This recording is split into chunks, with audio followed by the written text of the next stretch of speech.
Well, hello, we're back again here with Renee's Recipes, and today I'm going to prepare a variety of dishes. I won't prepare them now, I'll just show you what I'm making and I'll show you the ingredients that I'm using to make them. Now, the star of the meal is our lamb chops. These are fairly thin lamb chops, there's 5 of them, and with them I'll do a rub. The rub is only including quarter teaspoons. I usually like to use half teaspoons. I'm using quarter teaspoons because they are quite small, as you can see. I'm using a quarter teaspoon of onion powder, quarter teaspoon of garlic powder, teaspoon of paprika, quarter teaspoon of chili powder just for a little heat, always a quarter teaspoon of pepper or whatever amount of pepper you like to use, and a little under a quarter teaspoon of salt, and a little under a quarter teaspoon of rosemary, and I've got some quarter teaspoon of cumin, a little bit less than a quarter teaspoon. So we have that going on there, and with that I'll pair it with asparagus tips. They're not really tips. I did cut them down. They were quite large.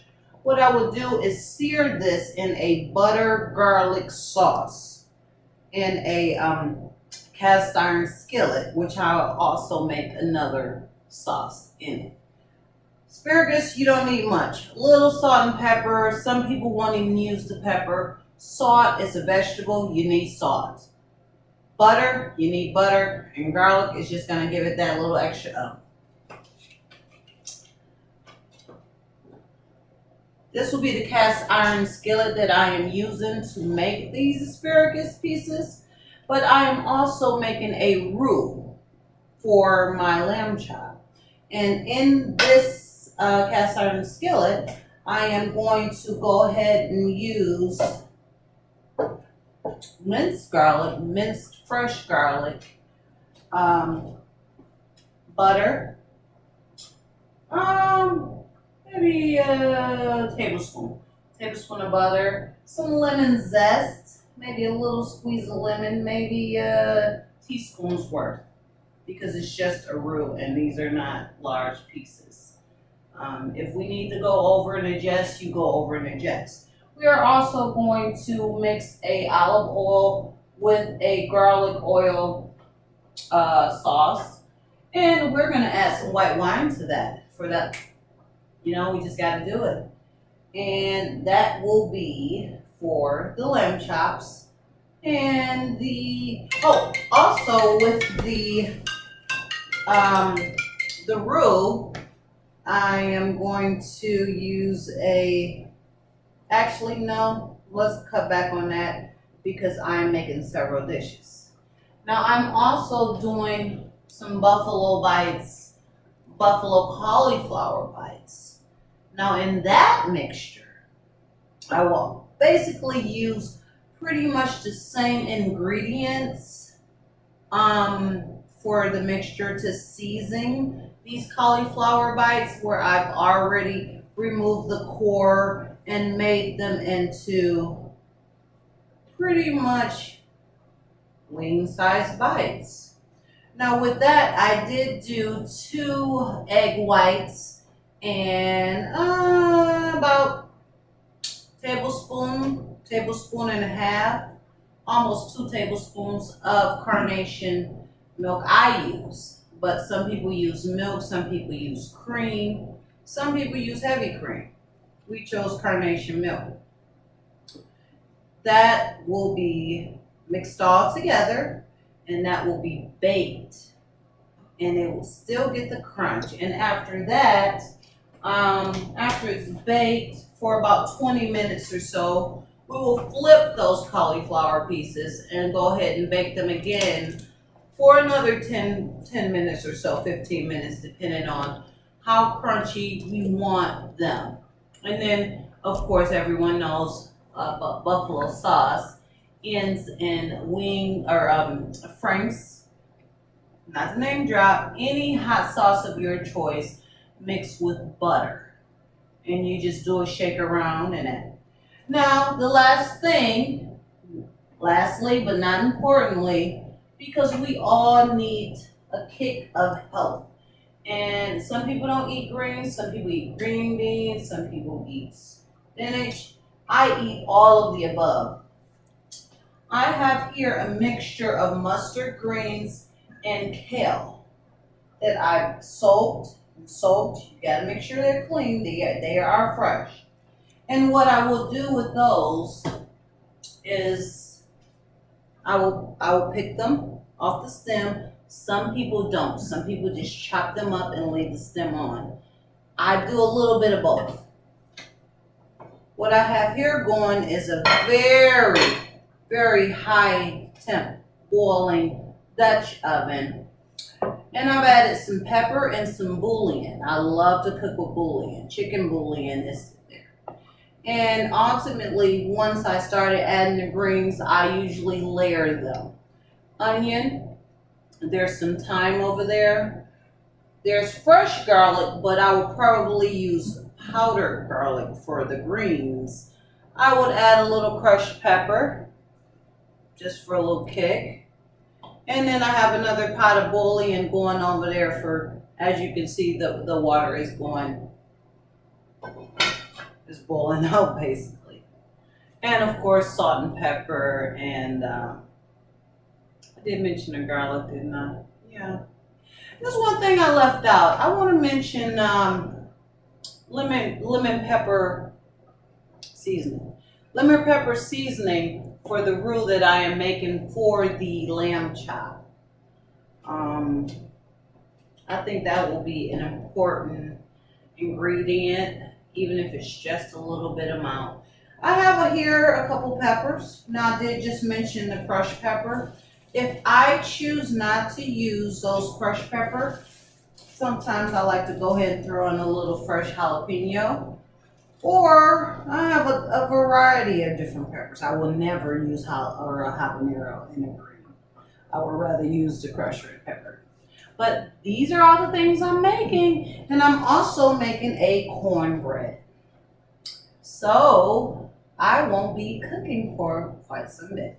And I will come back later on and show you all the things, what they turned out, what they look like, in several hours, a few hours. Renee's Recipes. So hello, we're finishing up here with Renee's Recipes, the variety of recipes that I've mentioned to you earlier. Lamb chops, asparagus, cauliflower buffalo wings, and cornbread. And also greens with mustard greens and kale. What I left out earlier is for flavoring, I added a ham steak, a very small ham steak that I seared, and I added that along. I cut it up and I added that along with some bacon. And that's going on over here, and that's been going on over here for a couple hours, a few hours right now actually. And that's looking pretty good, smelling great, all the seasonings. Now we're going to go ahead and sear, some people may say fry, whatever word you want to use, lamb chops.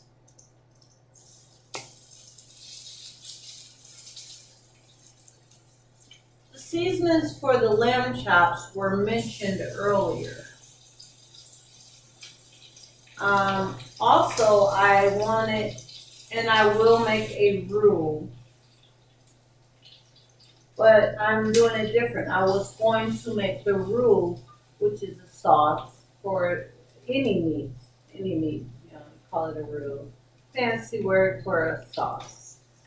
And we're going ahead, these are very, very small lamb chops. Simultaneously, I'm having the asparagus going over there with butter. Butter with actually canola oil in it. And I didn't use the fresh garlic for this. I used garlic powder. I'm gonna go ahead and give the asparagus a little bit turn. You probably can't view it here, but I can give you a view of the searing of how it's going, and it's only been going for about 5 minutes or so, give or take. And with fresh garlic, as everyone knows, it cooks quickly and it burns. And it's still good, and we still eat it, but and I do have a nice amount of fresh garlic chopped up here because I'm going to do the roux, or the sauce as we should say, or another way to say it, into the lamb chop. Now, because I have not cooked the lamb chop before, I'm going to go ahead and do something that I think may help. Now, I also want to mention that I did a cornbread, the cheap, not from scratch. I did it from the box, and it looks fantastic. And that will be something that I would put into my greens. And that is just 1 egg, 1 small box of a certain, I don't like to name drop, cornbread mixture and milk and a little half and half. Now I'm going to go ahead and give these lamb chops a little stick. They're cooked in a cast iron skillet. Cast iron skillet is one of the best skillets for searing, frying, I would say. Now, my stove has different, oh, look at that, that's beautiful. My stove has different settings, so